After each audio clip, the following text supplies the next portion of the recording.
Hello दोस्तों, स्वागत है आपका आपके चैनल में। मैं हूं आदित्य राजपूत और अभी एक क्लास 10th की नेशनलिज्म इन इंडिया का ये टॉपिक चल रहा था, जो बीच में डिसकंटिन्यू हो चुका था और उसका एक लास्ट पार्ट बचा था, सेंस ऑफ कलेक्टिव बिलोंगिंग। ठीक है।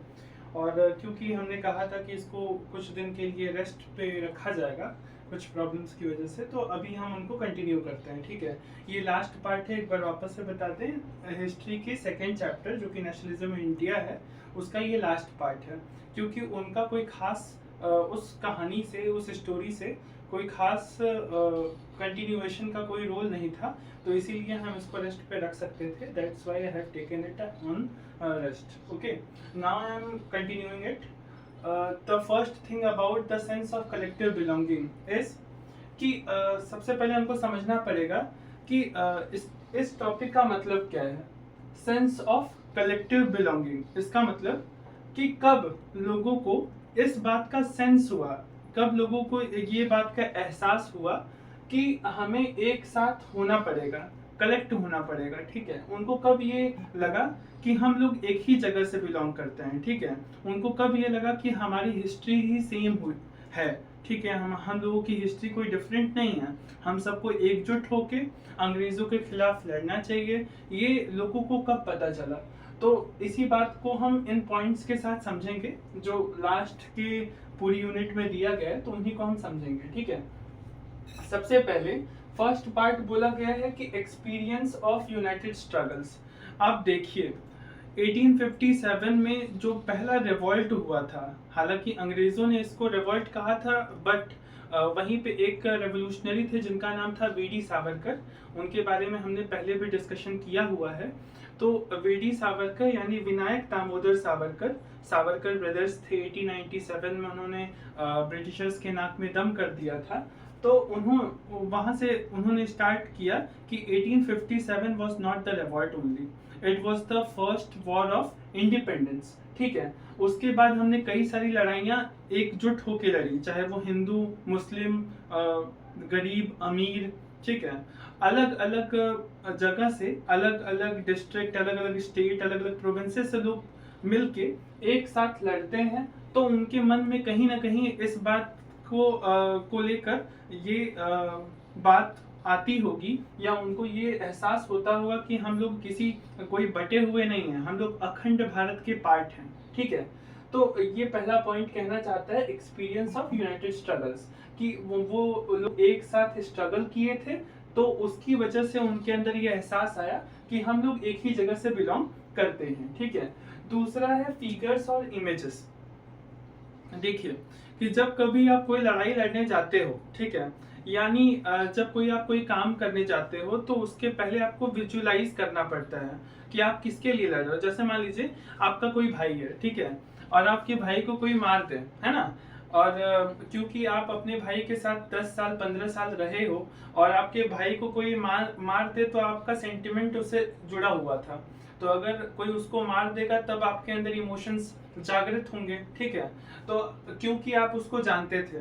ठीक है। तो उसी तरीके से अगर जब तक हम किसी चीज को विजुअलाइज ना करें, जब तक हमारे पास किसी चीज की पेंटिंग ना हो, फोटो ना हो कि आखिर में हम लड़ किस चीज के लिए रहे हैं, अगर भारत माता की फोटो हमारे पास ना हो, हम भारत माता को कभी विजुअलाइज ना कर सके। जैसे अब हम लोग के अंदर जो पेट्रियटिज्म आती है, वो क्यों आती है? जब हम नेशनल फ्लैग को देखते हैं तो उस समय हमारे मन क्यों भर जाते हैं, हम इमोशनल क्यों हो जाते हैं? क्योंकि हमने नेशनल फ्लैग को ही देखकर इंडिया को सीखा है, इंडिया को समझा है कि इंडिया हमारा नेशनल फ्लैग से रिप्रेजेंट किया जाता है। उसी तरीके से कुछ सिंबल्स होते हैं, कुछ इमेजेस होती हैं या फिगर्स होते हैं जो इम्पोर्टेंट होते हैं किसी भी सेंटिमेंट और इमोशंस को एक्सपीरियंस करने के लिए। ठीक है बच्चे। तो इसलिए फिगर्स और इमेजेस इतने इम्पोर्टेंट थे। तो क्या था फिगर और इमेजेस में? तो उन्हीं में एक फिगर था भारत माता का, जो फीमेल फिगरीन से दिखाया गया था। मतलब एक औरत को दिखाया गया था कि यही भारत माता है। ठीक है। और उनके हाथ में एक झंडा था जो रेवोल्यूशन का प्रतीक था। ठीक है। तो वो क्यों दिखाया गया था, वो कैसे दिखाया गया था? तो भारत माता, जिनको पहली बार बंकिम चंद्र चट्टोपाध्याय ने डिजाइन किया था, और स्वदेशी मूवमेंट के समय में, स्वदेशी मूवमेंट आपको पता होगा कि स्वदेशी मूवमेंट 1905 में चलाया गया था। क्यों चलाया गया था? क्योंकि जब लॉर्ड कर्जन ने बंगाल का डिवीजन किया था तो स्वदेशी मूवमेंट लाया गया था 1905 में। तो उसी समय अवनींद्रनाथ टैगोर ने भारत माता का दोबारा उसको बनाया, ठीक है। तो उस चीज को वापस से रीडिजाइन किया, जिसकी वजह से अब स्वदेशी मूवमेंट के समय में अवनींद्रनाथ टैगोर की जो फीमेल फिगरिंग की वो फिगर थी वो काफी ज्यादा पॉपुलर हुई, फेमस हुई। तो इसीलिए ज्यादातर लोग मानते हैं कि अवनींद्रनाथ टैगोर ने ही भारत माता का फिगर बनाया। हाँ सही है, लेकिन वो सेकेंड टाइम था, ठीक है। तो इस तरीके से फिगर्स और इमेजेस एक अहम भूमिका निभाते हैं। तो थर्ड पार्ट है हिम टू द मदरलैंड। अब देखिए कि इंडिया में डाइवर्सिटी बहुत है, ठीक है। सबके अलग अलग लैंग्वेजेस हैं, है ना। तो अब अगर हमें कोई चीज बतानी है अपनी, मतलब पेट्रोटिज्म जगाने के लिए कुछ तो बताना पड़ेगा ना अपने लोगों को कि देखो भाई, हम लोग कई सारे जो इतिहास में कई सारे लोग रहे हैं जो अपनी भारत माँ को बचाने के लिए अपनी जान तक न्यौछावर कर चुके हैं, ठीक है। तो ये सब चीजें बताने के लिए हमें कुछ हिम्न का मतलब होता है मंत्र या फिर कोई गाना या कोई डिवोशनल सॉन्ग, ठीक है। तो इस तरीके का कुछ बनाना पड़ेगा। तो उसी तरीके से एक गाना था वंदे मातरम, ठीक है। तो वंदे मातरम सबसे पहली बार डिजाइन किया गया था बंकिम चंद्र चटर्जी या चट्टोपाध्याय, दोनों एक ही हैं, ठीक है। तो बंकिम चंद्र चट्टोपाध्याय ने ये एक वो थी, मतलब क्रिएशन था, ठीक है। और ये कौन से नॉवेल में लिखा हुआ था? आनंद मठ में। किस में लिखा हुआ था? आनंद मठ नाम की इनकी एक नॉवेल थी, उसमें इन्होंने वंदे मातरम लिखा था, गाने के बारे में लिखा था, ठीक है। तो ये था hymn to the motherland. Fourth है इंडियन फोकलोर, लोकगीत, ठीक है। तो ये बात कही गई है हिम टू द मदरलैंड, जो पूरे देश के लिए होगी, एक ही होगी, जैसे वंदे मातरम। ये इंडियन फोकलोर जो है इसका मतलब है लोकगीत। लोकगीत का मतलब होता है कि जैसे भोजपुरी में हम अलग गाते हैं किसी भगवान के लिए या किसी भी चीज को लेकर, हम भोजपुरी में गा रहे हैं, हिंदी में गा रहे हैं, गुजराती में गा रहे हैं, मराठी में गा रहे हैं, उड़िया में गा रहे हैं। तो अलग अलग जगह की अलग अलग लैंग्वेजेस होती है। उन लैंग्वेजेस में जब हम किसी चीज को गाते हैं तो उसको फोकलोर कहते हैं, ठीक है। तो जैसे राजस्थान में ठुमरी चलती है, ठुमरी, ठीक है। तो उस ठुमरी में हम लोग कई बार अपने देश के बारे में या उधर की कोई भी बड़ी बड़ी आल्हा उदल होता है मध्य प्रदेश में, ठीक है। तो हम कई जगहों पे अपने इतिहास को दोहराने के लिए लोकगीत गाते हैं। तो इस तरीके के कुछ पॉइंट्स हम लोग रिवाइव किए जो हमारे देश में इस चीज को बढ़ावा दिया। किसको बढ़ावा दिया? Sense of collective belonging. तो ये है इंडियन फोकलोर, ठीक है बच्चे। अब फिफ्थ पॉइंट को समझिए। फिफ्थ पॉइंट कहा जा रहा है a sense of pride in one's glorious past. अब देखिए, लोगों के मन में पेट्रोटिज्म को बढ़ाने का सबसे अच्छा तरीका है हिस्ट्री को रिवाइव करना, हिस्ट्री को, ठीक है। इतिहास को वापस से बनाना, मतलब बनाना नहीं, इतिहास को वापस से लोगों तक पहुंचाना, उनको कनेक्ट कराना, ठीक है। जब तक हम ये लोगों को नहीं बताएंगे कि कितने सारे लोग हैं जो अपनी देश को बचाने के लिए मर मिटे हैं या फिर जान सेक्रीफाइस किए हैं, ठीक है।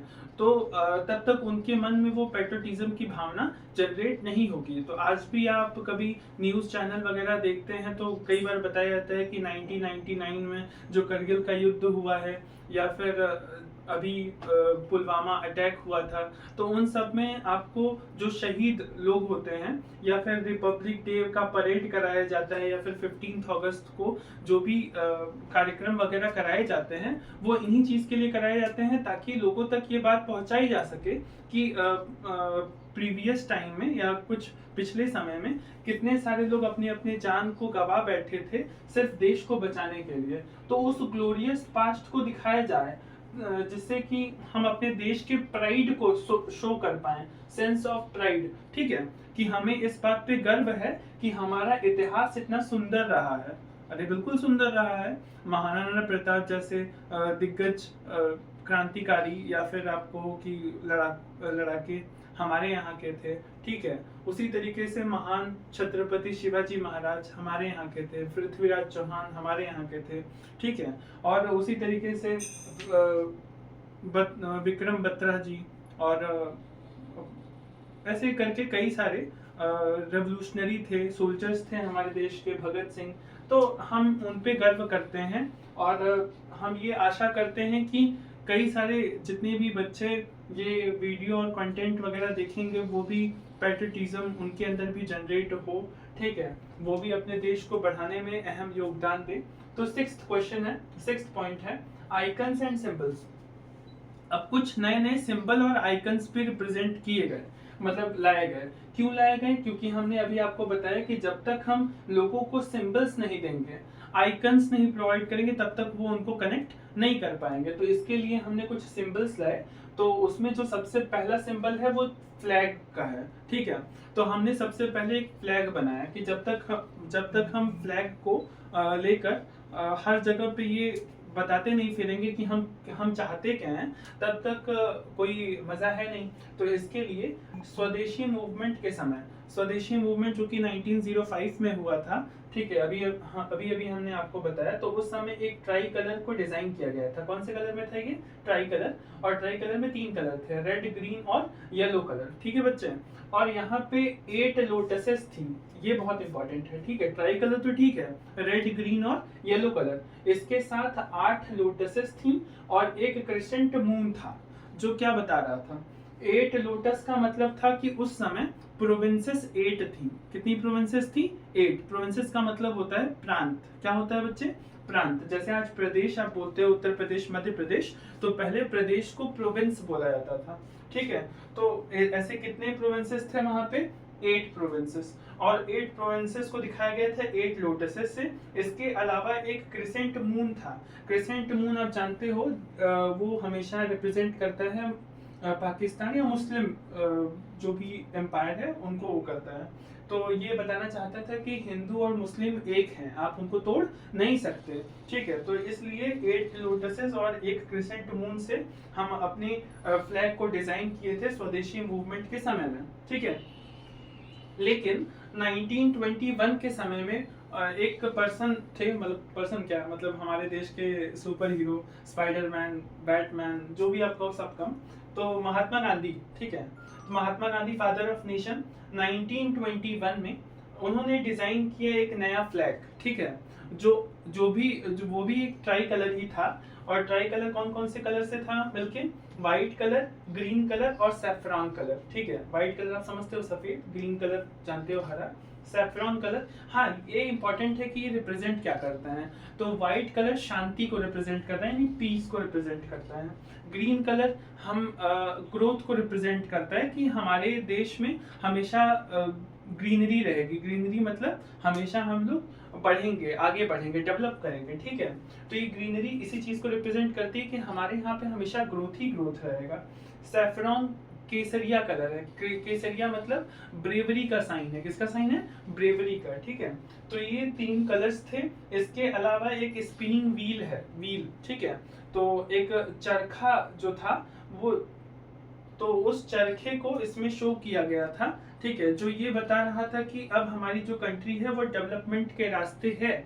और इस हरियाली का मतलब था कि हमारे यहाँ पे एग्रीकल्चर जो है वो मेन थिंग है, ठीक है। यानी हमारी देश को चलाने में जो सबसे महत्वपूर्ण योगदान अगर कोई चीज देती है तो वो हरियाली है, ग्रीन है, एग्रीकल्चर है, ठीक है। और यहाँ पे स्पिनिंग व्हील हमें ये बता रहा है कि हमारी जो कंट्री है वो हमेशा डेवलपमेंट के रास्ते पे है। कौन से रास्ते पे है? डेवलपमेंट के, ठीक है। तो ये था फ्लैग के अंदर चेंज जो हुआ था वो, ठीक है। अब ये आइकन्स और सिंबल्स का एक पार्ट हो गया। 7th है री इंटरप्रिटेशन ऑफ हिस्ट्री, ठीक है। तो 7वें पॉइंट में आपको ये बताया गया है कि हम लोग अपनी हिस्ट्री को इंटरप्रेट कर रहे हैं। इंटरप्रेट क्या कर रहे हैं? री इंटरप्रेट कर रहे हैं। री इंटरप्रेट का मतलब कई बार हमें कुछ चीजों को अलग नजरिए से दिखाया जाता है जबकि वैसा हुआ नहीं होता। जैसे कि एक एग्जांपल ले लेते हैं। जैसे 1857 का जो रिवॉल्ट था उसको रिवॉल्ट दिखाया गया था। अंग्रेजों ने अपनी किताबों में, अपनी डॉक्यूमेंट्री में इस बात को दिखाया था कि वो एक विद्रोह था, ठीक है, उनकी नज़र में। जब और हम लोग कितने साल तक उसको पढ़ते भी रहे, ठीक है, 2010 तक हमने इसको पढ़ा, 2010 2015 तक हमने इसको पढ़ा कि उसको रिवॉल्ट ही बोला जाता था, जो पुरानी बुक है, ठीक है। जब से नई बुक आई है 2020 के बाद से, न्यू एजुकेशन पॉलिसी, तो उसमें कहीं कहीं ये दे दिया जाता है कि जो 1857 का रिवॉल्ट था वो फर्स्ट वॉर ऑफ इंडिपेंडेंस था, यानी स्वतंत्रता का पहला चरण था, यानी पहला युद्ध था स्वतंत्रता पाने के लिए। ऐसा कहने वाले पहले पर्सन थे वो क्या नाम था, वीडी सावरकर, ठीक है। और जिन्होंने इसको रिवॉल्ट कहा था उनका नाम था आरसी मजूमदार, ठीक है। बात समझ में आई? तो इस तरीके से हमने री इंटरप्रेट किया हिस्ट्री को, और उसमें एक बहुत बेहतरीन पर्सन थे जिनका नाम था नटेशा शास्त्री, ठीक है। ये तमिलनाडु के रहने वाले थे।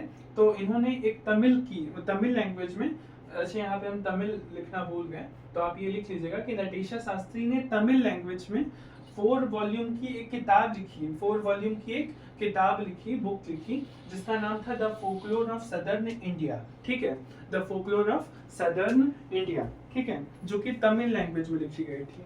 तो मैं ये एक्सपेक्ट करता हूँ कि ये चीज़ें आपको समझ में आई होंगी। अगर आपको समझ में आई हैं तो आप नेक्स्ट पार्ट के लिए वेट कर सकते हैं, ठीक है। तो पार्ट तो नहीं, अब तो नया चैप्टर स्टार्ट होगा, तो आप हमें कमेंट करके ज़रूर बताइए कि नेक्स्ट सब्जेक्ट क्या लिया जाए, ठीक है। तो हम ये डिस्कशन आपसे ज़रूर करना चाहते हैं कि हम नेक्स्ट चैप्टर कौन से पार्ट से उठाएं, चाहे वो ज्योग्राफी हो, हिस्ट्री हो, पॉलिटी हो, या फिर इकोनॉमिक्स हो। तो जो भी आप चाहते हैं आप कमेंट ज़रूर करिए, ताकि हमें पता चले कि हम क्या चूज़ करें अगली चैप्टर में, ठीक है। तो ये चीज़ें आपको समझ में आई होंगी। अगर समझ में आई है तो अच्छी बात है, नहीं समझ में आई है तो आप कमेंट में क्वेश्चन भी कर सकते हैं, ठीक है। थैंक यू, आज के लिए इतना ही। और अगर आपको अच्छा लग रहा हो मेरा काम, मेरी ये पढ़ाने का स्टाइल, तो आप अगले वीडियोस को भी फॉलो ज़रूर करें। Thank you.